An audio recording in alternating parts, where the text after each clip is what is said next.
Look, I want you to picture something with me. It's Sunday night. You're on the couch, half watching something on TV, and for some reason, you decide to open your banking app. Bad idea. You see the number, you see those pending transactions, you see that charge you completely forgot about, and your stomach does that little drop. That cold, heavy, how did we end up here again feeling? And here's the part that really stings. You've been trying. You've been good. You skipped Starbucks. You canceled 2 subscriptions. You told yourself that this month was going to be the one. And somehow, you're still here. Same spot. Same stress. Same Sunday.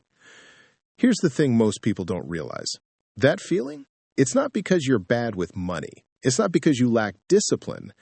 It's because the advice you've been following is, and I'll say this plainly, kind of garbage. The skip the latte, track every penny, cut every little pleasure thing doesn't work. Not because it's wrong exactly, but because it's too small to actually move the needle on anything real. You can cancel every $12 subscription in your life and still feel broke. And I'll explain exactly why in a second. My name is James, and I spend way too much time thinking about the mechanics of personal finance. If you're someone who keeps trying to fix your money situation but ends up right back where you started 3 months later, make sure to hit the subscribe button and give this video a thumbs up if this helps you out. Because today, I'm walking you through a 90-day reset. 12 weeks, that is all it takes to completely change how your money moves. Not your income yet, we'll get to that, but how your money behaves. And if you'll stick with me, by the end of this video, you'll know exactly what to do on week 1. Let's level set real quick. The Federal Reserve's report on the economic well-being of U.S. households found that 45% of American adults don't have enough cash to cover 3 months of expenses. 45%. That is nearly half the country one bad month away from a crisis. And according to Fred, which is the Federal Reserve Economic Data Portal, the personal savings rate in the United States is sitting around 4%. 4! That's the national average. So if you feel like you're behind, you're not behind. You're surrounded by a lot of other people in the same exact oat. The system isn't rigged against you personally. It's just that nobody actually taught you the real mechanics. So here's the mental shift I need you to make.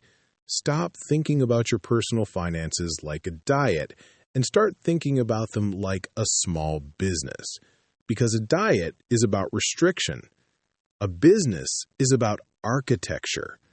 A business has revenue coming in, expenses going out, and profit sitting in the middle. And profit, my friend, is what builds wealth. That's the whole game. Every one of those paycheck-to-paycheck feelings you've been having, that is a P&L problem. It is not a willpower problem. When you see yourself as the CEO of a small one-person company, suddenly the decisions get easier. You stop feeling guilty for spending and you start asking, does this expense serve the business? That's the frame. Okay, phase 1, weeks 1 through 3. This is the diagnostic phase. And look, I know this is the part everyone wants to skip. You want to jump straight to investing. You want to hear about index funds. You want the sexy stuff. We will get there. But if you skip this phase, nothing else sticks. Trust me on that one. Here's what you do. Pull the last 3 months of your bank statements and every credit card statement you have. 3 months, not 1, 3. Because 1 month lies to you. 1 month is full of weird one-offs, birthdays, an oil change, that wedding you forgot about. 3 months gives you a real average. This part is tedious. I'm not going to pretend otherwise. Put on a podcast, pour a drink, get through it. Now, categorize everything you spend into 3 simple buckets. Fixed expenses, which is rent, insurance, utilities, your phone bill, things you can't really change this week. Discretionary, which is food, shopping, entertainment, anything you control week to week. And debt, which is minimum payments on credit cards, student loans, car loans. Add them all up, divide by 3, Now you finally know your real monthly spend. And I'll be honest with you, this number is probably going to shock you a little. Most people, the first time they actually sit down and do this exercise, find somewhere between $200 and $500 of monthly leakage they did not even know existed. That is not a small number. That is a car payment. That is a Roth IRA contribution. That is real money evaporating every month while you wonder where it went. At the end of week 3, I also want you to write down every single debt you have. Balance, interest rate, minimum payment. All of it on one page. Yeah, it's uncomfortable. Do it anyway.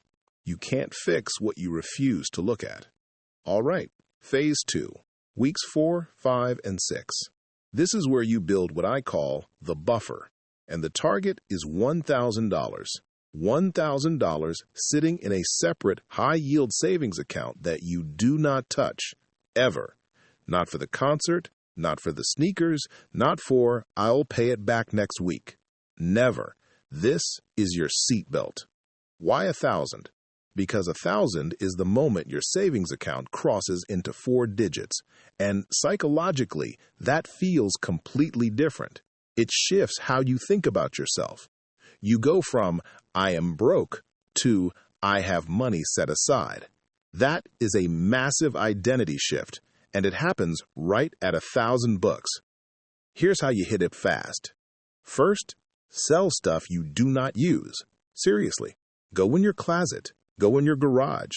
That old laptop, that bike nobody has ridden in 2 years, those headphones in the drawer, list them, sell them. Second, pause every non-essential automatic transfer for 60 days. Cancel trials. Pause the gym if you can. Funnel every free dollar into that account until it hits 1,000.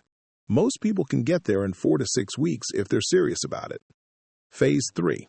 Weeks 7 through 9. This is where it gets really interesting. Now that you have a buffer, we go hunting for the highest interest debt in your life. Because here's what most people don't realize. Paying off a credit card at 24% interest is mathematically the same as earning a 24% guaranteed return on your money. No investment on earth gives you that, consistently, tax-free. So before you invest a single dollar in the stock market, you destroy the high-interest debt. List your debts by interest rate, highest to lowest. Pour every extra dollar at the top one. Keep paying minimums on the rest. When the top one is gone, you roll that entire payment into the next one down the list. This is called the debt avalanche, and mathematically, it saves you the most money over time. And while you're doing all of this, I want you to start automating. This is the secret almost everybody misses. Set up an automatic transfer the day your paycheck hits, not at the end of the month when there's nothing left, the day it hits. Treat your savings and your debt payoff like rent, a non-negotiable bill that comes out first. Aim for 20%. I know that sounds like a lot, but 20% is the real target because it's 5 times the national savings rate. If you only hit 15, you are still absolutely crushing it compared to almost everyone. Just start, automate it, and forget about it. Phase 4, weeks 10 through 12. Now we plant the tree. Open a brokerage account, literally today if you can. Fidelity, Schwab, Vanguard, any of them. It takes about 15 minutes. Inside that account, you're going to buy a low-cost S&P 500 index fund or a total market ETF. That is it. That is the entire investment strategy that has beaten the vast majority of professional hedge fund managers over any 20-year period you want to look at. Boring, effective, done. Here's the math that nobody shows you. If you invest $300 a month, just $300, at an average 8% annual return, which is roughly what the S&P 500 has delivered historically over the long haul, after 30 years, that becomes around $408,000. $300 a month. That's $10 a day. That's the coffee you already stopped buying. But notice something. It only works because the money is actually in the market. If it sits in your checking account waiting for the right time, you have nothing. The right time was always just getting started. And here's where I want to blow your mind for a second. The real magic of the 90-day reset isn't the 90 days. It's what happens on day 91. Because by week 12, you're not making better choices. You're living in a different system. The money moves before you ever see it. The debt gets smaller whether you feel motivated or not. The investments compound while you're asleep, while you're at work, while you're at your kid's soccer game. You didn't become more disciplined. You stopped needing to be. Here's what most people don't realize. You are not weak. You are unarmed. Most people fail at money because they're trying to out-willpower an environment that was literally designed to extract from them. Every app, every ad, every checkout page, every notification, all of it is engineered to separate you from your dollars. And then we blame ourselves when it works. The 90-day reset just finally hands you the equipment you need to fight back. It stops being a fight with yourself and starts being a system that runs on its own. One last thing, and then I'll let you go. There is a ceiling on cutting expenses. You can only reduce so much before you're just making yourself miserable. But there is no ceiling on what you can earn. So somewhere during these 12 weeks, I'd say starting in week 6, start one income experiment, just one. Ask for a raise. Apply for a higher paying role. Take on a weekend side gig. Learn one skill on YouTube for free that makes you more valuable at work. Just one experiment during the reset. Because the day your income goes up and your expenses don't is the day this whole machine genuinely accelerates. That's when the real compounding starts. Look, 90 days is nothing. It is one season. You're going to spend the next 3 months doing something anyway.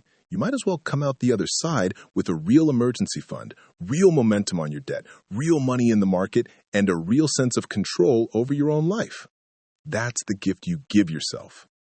Future you, the one reading the bank app on some Sunday night 3 years from now, is going to look back at the version of you watching this video and quietly say, thank you. If this video helped you or shifted your outlook on how 90 days can change your entire financial trajectory, do me a favor. Share it with someone you love who you know is stuck in that Sunday night bank app spiral. They will thank you for it. I'll see you on the next one.